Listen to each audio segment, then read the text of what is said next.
Bienvenue à tous dans l'émission Ambassadeur, l'émission qui soutient l'émulation de la jeunesse congolaise. Et pour ce nouveau numéro, nous recevons Malafi Niamba, qui est un artiste pluridisciplinaire. Sur ce plateau, il nous a parlé de son histoire. Je vous prie de suivre son portrait.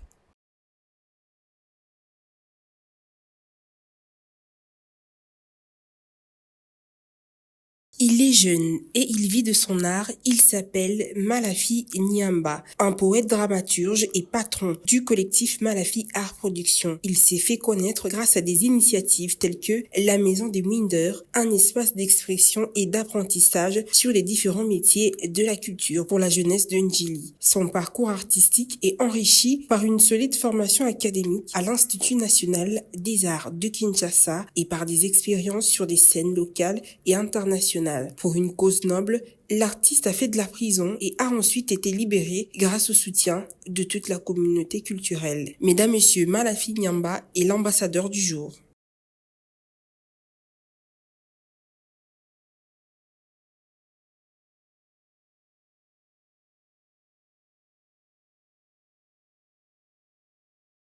Qu'est-ce qu'on peut connaître de vous? Malafi, c'est un entrepreneur culturel et un artiste pluridisciplinaire qui a fait ses études d'art dramatique à l'Institut national des arts à Kinshasa et qui s'est construit aussi en observant ses pairs et les différents repères dans Kinshasa, surtout dans le mouvement urbain, dans les cultures urbaines de Kinshasa en particulier et de la RDC en général.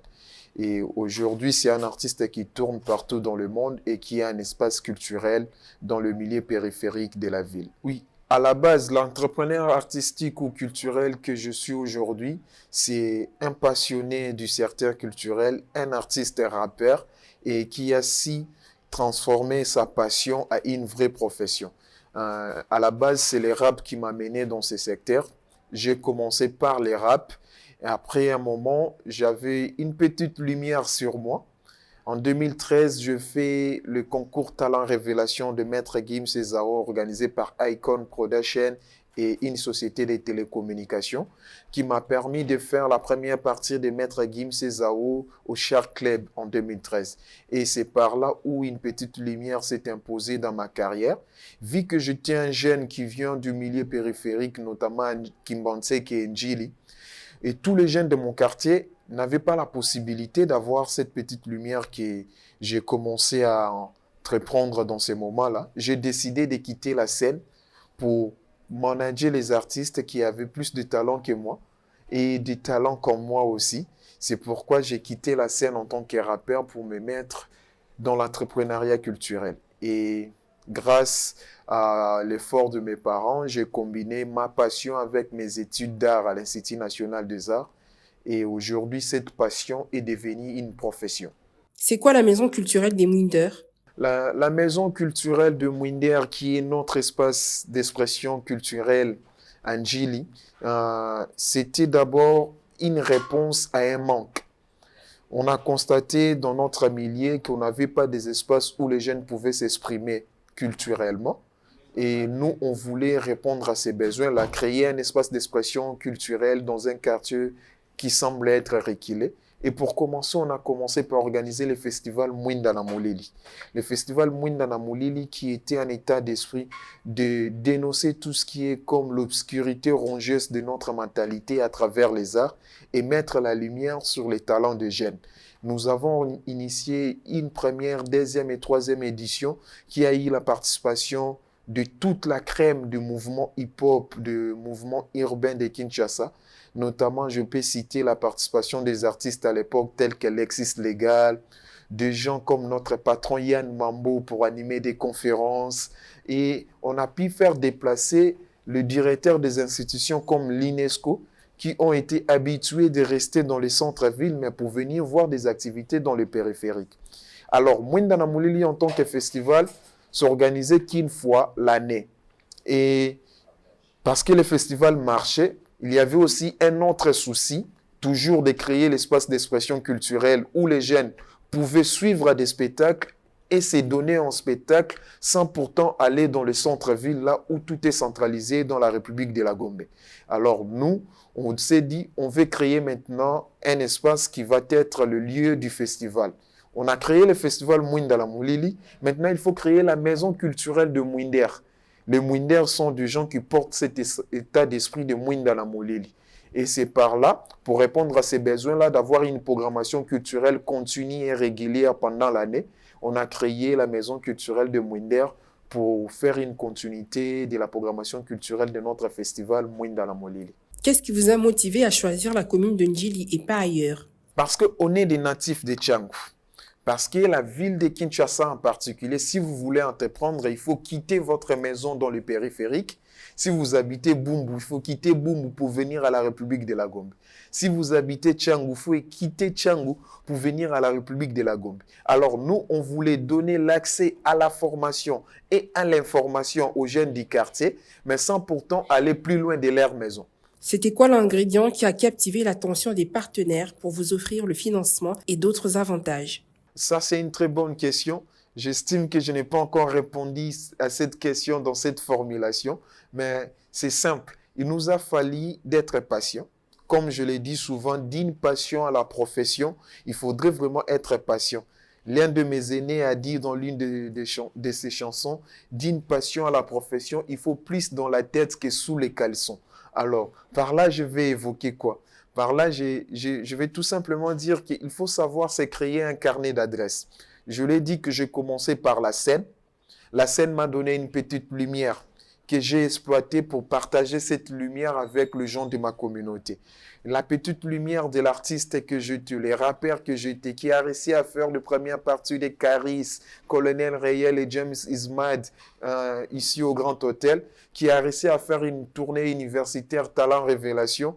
Et je profitais de cette aura pour parler avec certains artistes, les convaincre de venir jouer dans les quartiers, rencontrer un nouveau public et rencontrer les artistes qui sont dans les quartiers et de permettre aux artistes des quartiers de partager la scène avec les artistes confirmés.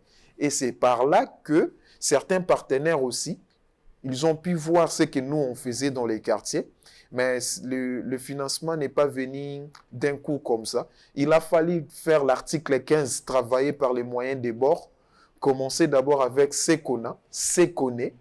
Nous sommes les premières ressources humaines qu'il faut pour commencer à entreprendre. Nous, on a commencé avec nous-mêmes et nous-mêmes, nous avons créé d'autres moyens qui sont matériels ou financiers pour aborder aussi d'autres partenaires vers nous. Parmi les artistes culturels, qui vous inspire le plus? Oui, en fait, moi, je dirais, je suis dans une posture où ma stature me permet à trouver des solutions à des problèmes que je trouve dans la communauté, premièrement. Et le seul moyen pour moi de m'exprimer, c'est à travers les arts. Les lettres et la musique sont vraiment mes armes. Et après, c'est en grandissant qu'on cherche les repères. C'est vrai, nous qui venons dans des quartiers à la base, quand on grandit, on n'a pas vraiment des icônes, des modèles parfaits. Mais lorsqu'on grandit, c'est là où on cherche les repères, on trouve des mentors. J'ai des inspirations locales chez qui je m'accroche à tout le temps. Il y a des gens comme de Lexis Légal, c'est l'un des artistes et rappeurs qui a pu organiser un festival au pays aussi. Il y a des aînés comme le patron de cette chaîne qui m'a accueilli aujourd'hui, comme Yann Mambo. Yann qui a toujours aussi managé les artistes. Si vous ne connaissez pas peut-être l'histoire de Yannick en tant que réalisateur, je peux le citer, c'est quelqu'un qui a pu travailler avec toute la crème du mouvement urbain, le pionnier de la musique urbaine à Kinshasa. Et ce sont des aînés qu'on a vus à la télé, qu'on a vus dans d'autres chaînes et qui nous ont donné aussi la possibilité d'organiser des shows, des booms comme ils le faisaient à l'époque. Et après, aujourd'hui, en voyageant, en allant au-delà de nos frontières, on rencontre aussi d'autres personnes dont leur modèle économique nous inspire aussi.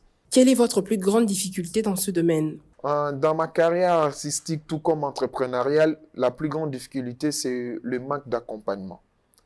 Parce qu'on est nous particulièrement dans le secteur artistique, nous sommes dans un secteur où le seul ressource que nous avons besoin pour créer des contenus ou pour faire de l'économie, c'est notre imagination. Et l'imagination nous permet de créer les œuvres d'art, d'organiser des événements, de créer des débats d'idées et tout. Et pour vendre maintenant notre support final, c'est très difficile. Et s'il n'y a pas l'accompagnement dans ces secteurs, que ce soit les subventions du gouvernement ou des établissements étatiques, c'est très difficile de se démarquer dans ces secteurs. Parlez-nous de votre événement, le Salon des bruits africaines. Bon, le Salon de bruit des villes africaines, c'est un événement culturel à la fois scientifique et festif que nous organisons pour militer pour la dépollution de l'environnement sonore. En tant qu'artiste, on ne veut pas tout simplement faire danser le hanche, mais tout ce qu'on veut aussi, c'est faire bouger les cerveaux.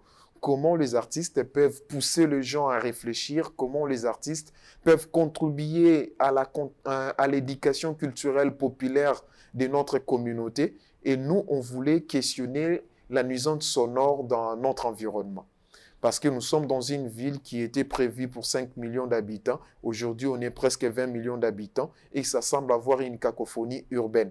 Les femmes qui utilisent leur bassine et un couteau pour attirer les clients, ce sont des sons simples, mais qui peuvent déranger aussi certaines personnes. Les klaxons qu'on a tout le temps, le wewa, les chauffeurs, et les pasteurs et les bars qui jouent la musique au décibel. Et nous, parce que ces sons-là font l'identité sonore de la ville. Ça devient tout un patrimoine immatériel.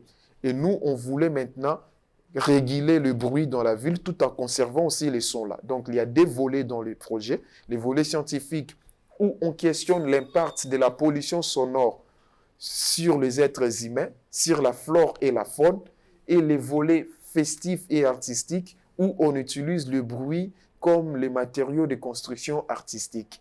Et pour cette année, nous sommes du 24 au 28 février au Centre Wallonie-Bruxelles, ici à Kinshasa. Et le 1er mars, pour la clôture, il y aura un grand concert avec une dizaine d'artistes dans la maison culturelle de Mwinder, Angeli. Une parenthèse sur votre coiffure. Pourquoi avez-vous retiré vos dreadlocks? Mes dreadlocks, je les ai coupés bien avant qu'on m'arrête. Je sais que c'est par là que tu veux cheater. Je me fais coiffer parfois après 2 ans. Ça n'a rien à voir avec la prison. Racontez-nous votre expérience carcérale. La prison, c'est une mouroir. Pour ne pas dire abattoir.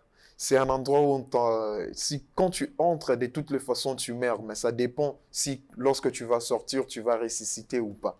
Et moi, c'était vraiment une mort en exercice. Partir d'une manière innocente pour subir une peine. Et après avoir subi la peine, tu es acquitté, mais sans réparation.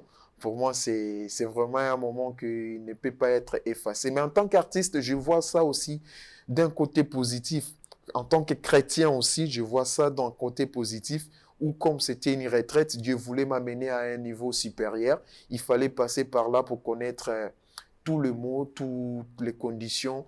Et j'en suis sorti avec un ouvrage qui s'intitule Mort en exercice, où je relate le récit de la prison, dans un spectacle que j'avais fait quelques semaines après ma sortie, qui a été diffusé sur TV5.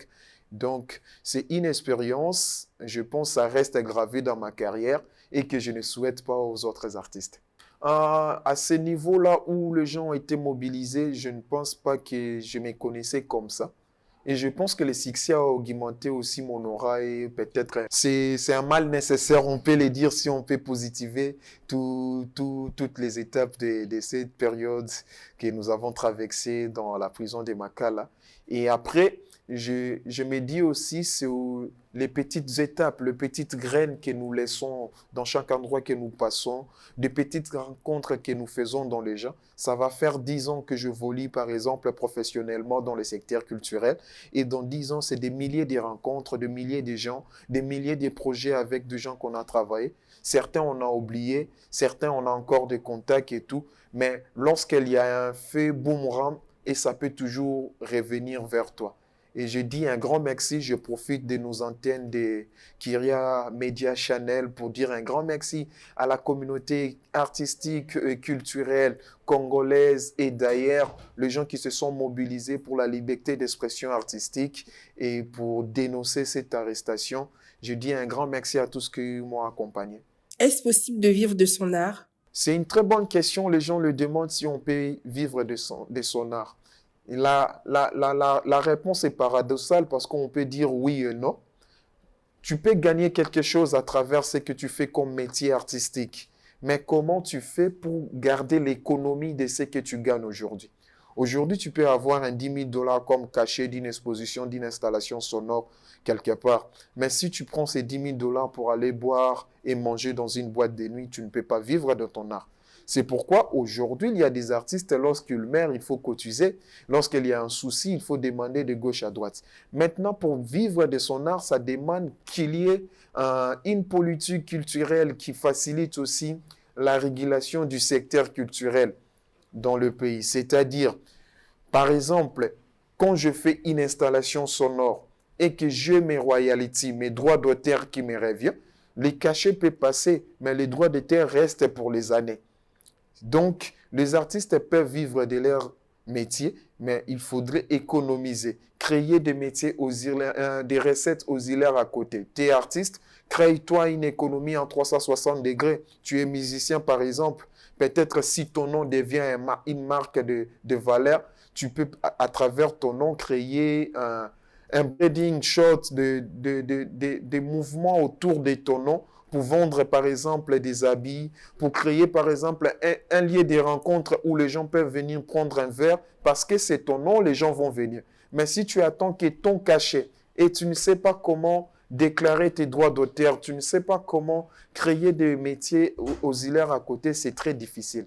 Prouvez-nous que vous êtes un ancien rappeur. Oh mon Dieu, qu'est-ce que je vois? La disette a tellement séché ma voix que mes énergies sont presque dépourvues et je commence à perdre même la vie. La misère et la galère persistent. Les gosses manquent même de sieste. Dorénavant, tout ça semble affaibli car jusqu'à rien ne se sent rétabli. Une vie artiste sans boulot ressemble au coton mesuré en kilos. La conséquence sera voir maître de la part des assassins naître. Le pays en marche de l'évolution, souvent pauvres, toujours victimes des guerres en ébullition. Les enfants qui y vivent sont des partisans de la malnutrition. La vie est un combat, Mwanamai. Bats-toi comme un soldat. La vie est un combat, Mwanamai.